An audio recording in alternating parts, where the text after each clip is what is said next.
Sean Combs, popularly known as Diddy, has long been a key figure in the entertainment industry, navigating his journey from a record producer to an entrepreneur, media mogul, and philanthropist. Over the years, Diddy has championed various causes related to the upliftment of Black communities, from advocating for Black ownership in business to participating in political activism. However, his role in Black empowerment movements is a topic of debate. While some see Diddy as an advocate for systemic change and Black prosperity, others question whether his activism serves more to promote his personal brand rather than genuine social progress. This article will examine Diddy's contributions to Black empowerment, analyzing whether his actions align with woke ideals or if they are merely opportunistic.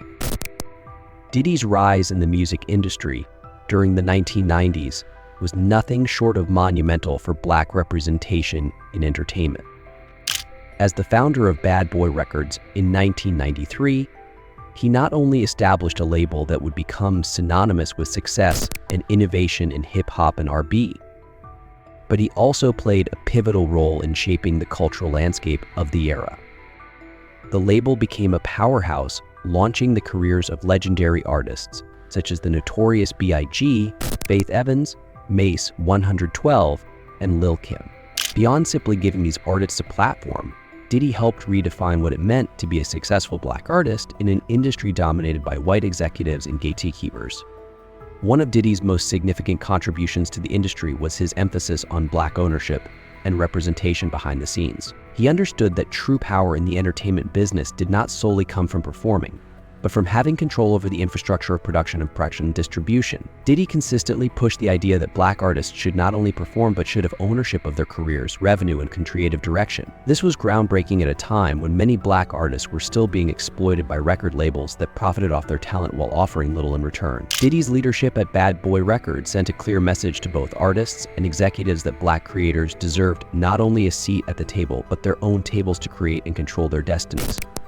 Furthermore, Diddy's bad boy image, which emphasized luxurious lifestyles, opulence, and success, resonated deeply with many young Black Americans. The fusion of hip-hop with glamorous fashion, high-end living, and a celebration of success was more than just a brand. It was an aspirational narrative for many in the Black community. Diddy's message was that Black individuals, despite the systemic challenges they faced, could achieve immense wealth, power, and influence. His visibility as a Black man who owned a successful business empire became a beacon of hope for a generation seeking financial independence and cultural relevance.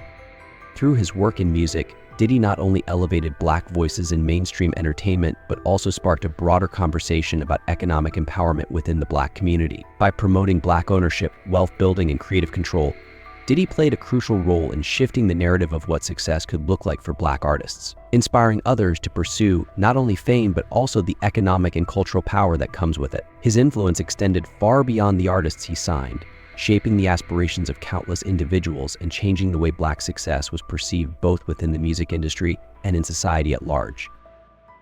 By the 2000s, Diddy's influence had not only revolutionized the music industry, but also extended far beyond it, solidifying his status as a multifaceted business mogul. His foray into fashion with the launch of Sean John in 1998 marked a significant mark. The brand quickly became a staple in urban fashion, transcending hip-hop stylistic boundaries and appealing to a broader global audience. With Sean John, Diddy didn't just create a clothing line. He set out to challenge the norms of who could dictate trends in fashion. His message was clear: Black people should not merely be consumers or cultural influencers, but also the architects, owners, and decision-makers behind the brands they support. This transition from music to fashion illustrated Diddy's growing belief in economic independence as a vital form of empowerment. In his view, true power wasn't just about fame or popularity, but about ownership, owning the means of production, distribution, and ultimately one's destiny. Sean John wasn't just a brand, but a symbol of Black excellence, success, and financial autonomy. Diddy's entrepreneurial ambitions didn't stop with fashion. As his empire grew, he ventured into new industries, most notably with his partnership with Diageo to promote Ciroc in 2007.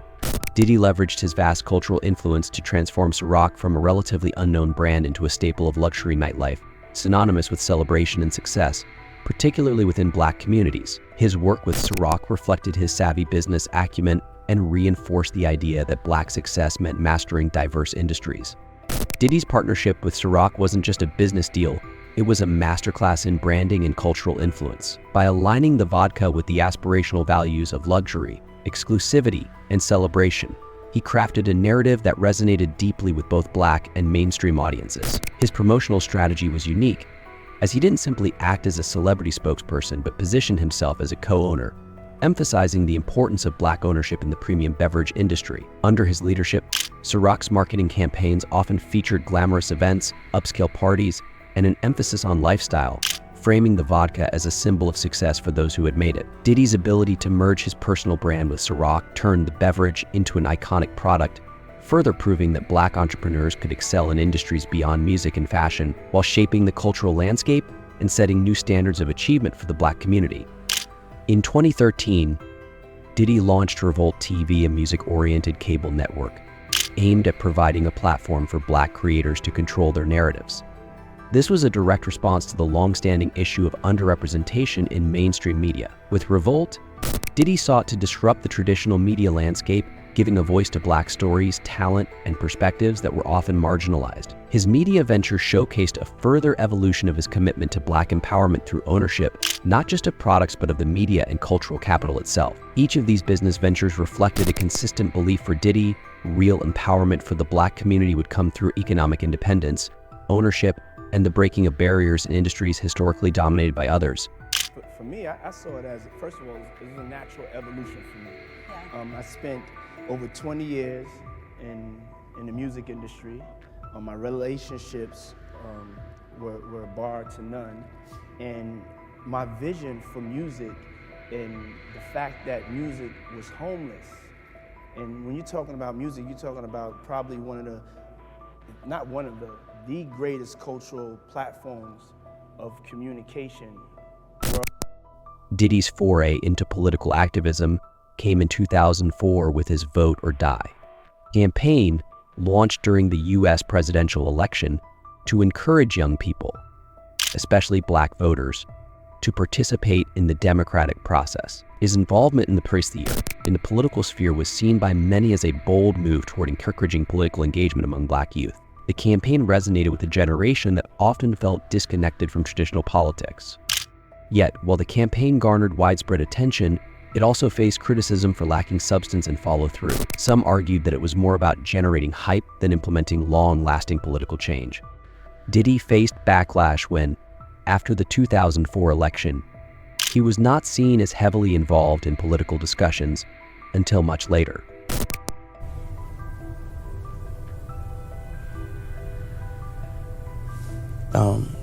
Puff Daddy, I'm an entertainer. I entertain people no matter what time of day, whether you like it or not. I go all day, all night. I will tell you that you do fantastically well. Yes. Just tremendous. You really, it takes a tough guy. Hey, it takes the brains and it takes the this, yeah, but it also takes a toughness. Yeah, I go to bed like 4 o'clock. In recent years, Diddy has been more vocal in supporting the Black Lives Matter movement and in advocating for systemic change. Following the murder of George Floyd in 2020, Diddy used his platform to speak out against police brutality and racial injustice. He dedicated airtime on his Revolt TV network to discussions on racial inequality and social justice, amplifying Black voices that may not have been given as much attention in mainstream media. Diddy also founded Our Black Party in 2020, a political organization aimed at advancing the political agenda of Black Americans. The mission of Our Black Party is to ensure that the Black community's issues are prioritized in policymaking, from police reform to healthcare access. Diddy's involvement in this movement has been praised as a sign of his commitment to Black empowerment, as it focuses on systemic change rather than individual wealth or brand expansion. However, some critics argue that Diddy's alignment with the Black Lives Matter movement is performative, serving to enhance his public image rather than making substantive contributions to the cause. There are concerns that Diddy's involvement in social justice is sporadic, surfacing primarily when it is politically convenient or when his brand benefits from the association. One of the main points of contention surrounding Diddy's activism is whether it aligns with the ideals of the woke movement, which emphasizes social justice, awareness of systemic oppression, and the dismantling of inequality. While Diddy has consistently advocated for Black economic empowerment, critics argue that his focus on wealth and personal success contrasts with the broader goals of the movement. For example, the woke ideals often call for collective action and the dismantling of capitalism as a structure that disproportionately affects marginalized communities. On the other hand, Diddy's activism has largely centered around his own success story, promoting the idea that Black empowerment can be achieved through wealth accumulation and capitalist ventures. This disparity has led some to view him as an opportunist who uses the language of activism to bolster his personal brand rather than someone genuinely invested in transformative societal change.